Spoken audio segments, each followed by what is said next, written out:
एक समय की बात है। आरव को एक अजीब सा डरावना सपना आया। वो अपने आप को एक घने जंगल में बीचों बीच खड़ा पाया। आरव ने देखा कि सूखे पेड़ पौधे और काले धुओं से घिरे जानवर, नदियों से बहता जहरीला पानी जानवर पीकर मर रहे हैं। तभी अचानक से आरव को एक गहरी और डरावनी सी आवाजें सुनाई देने लगती हैं, जो प्रकृति को नष्ट करने का प्रयास करेगा, उसका अंत निश्चित होगा। आरव डर के मारे जाग जाता है और उसका पूरा शरीर पसीने से भीग जाता है। तभी उसको काव्या का फोन आता है।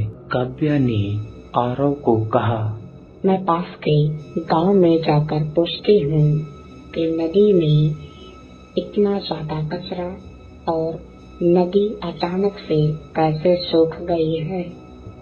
और फिर आरव ने कहा, हाँ मैं भी चलता हूँ। और वे गांव जाते हैं और वे देखते हैं कि सभी गांव वाले बहुत ही डरे और दुखी हैं। तभी गांव के लोगों के बीच में से एक व्यक्ति बोला, नदी का पानी जहरीला हो गया है। सभी जानवर नदी का कचरा पानी पीकर तड़प तड़प कर मर रहे हैं। अब कुछ नहीं बचा। आरव और काव्या ने गांव के लोगों से कहा। आरव ने कहा, ये किसी प्राकृतिक कारण से नहीं हो सकता। तभी काव्या ने कहा, हाँ मुझे भी लगता है यह कोई प्राकृतिक कारण नहीं है, बल्कि कुछ अजीब है। अगले ही दिन से आरव और काव्या मिलकर नदी का परीक्षण करने जाते हैं। वे देखते हैं कि नदी में गंदा पानी बह रहा है।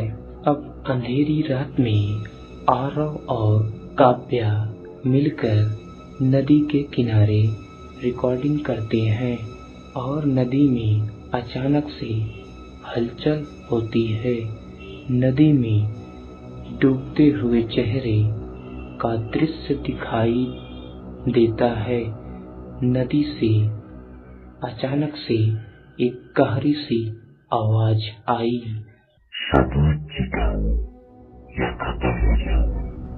काव्या आवाज सुनकर पीछे हटने लगती है, लेकिन आरव डटा रहा। एक रहस्यमयी साया नदी के पास घूम रही थी।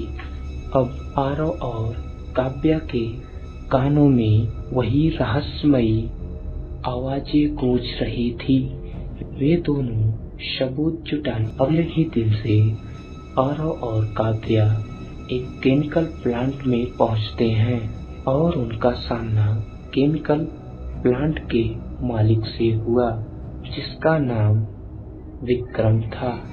तभी विक्रम ने बोला, ये जंगल और नदियाँ सब मेरे हैं।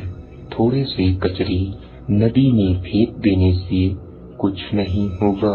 तभी आरव ने कहा, यह तुम जो कर रहे हो इसका अंजाम। अब आरव और काव्या दोनों केमिकल प्लांट में चुपके से घुसकर जहरीले कचरे का पानी जो नदी में जा रहा था उसका वीडियो बनाते हैं। तभी विक्रम के यहाँ काम करने वाले गुंडे उन्हें देख लेते हैं, लेकिन आरव और काव्या वहाँ से भाग निकलते हैं। अगले ही दिन से रात होते ही प्लांट में अजीब घटनाएं होने लगती है। पेड़ों से काला पानी टपकता है। कर्मचारियों को डरावनी परछाइयों से घिरा हुआ दिखा जाता है और फिर अचानक से एक आवाज गूंजती है, तुम लोगों ने प्रकृति से खिलवाड़ किया है, अब तुम्हारी बारी। विक्रम भयभीत होकर भागने की कोशिश करता है, लेकिन अचानक गायब हो जाता है। अब आरव और काव्या अपने सबूतों के साथ एक डॉक्यूमेंट्री बनाते हैं जो वायरल हो जाती है। आरव ने कहा, प्रकृति हमें जीवन देती है, अगर हम इसे नष्ट करेंगे तो हमें खुद ही भुगतना होगा। और फिर प्लांट बंद हो जाता है। देखते ही देखते गांव और नदियां, जंगल धीरे धीरे ठीक होने लगते हैं।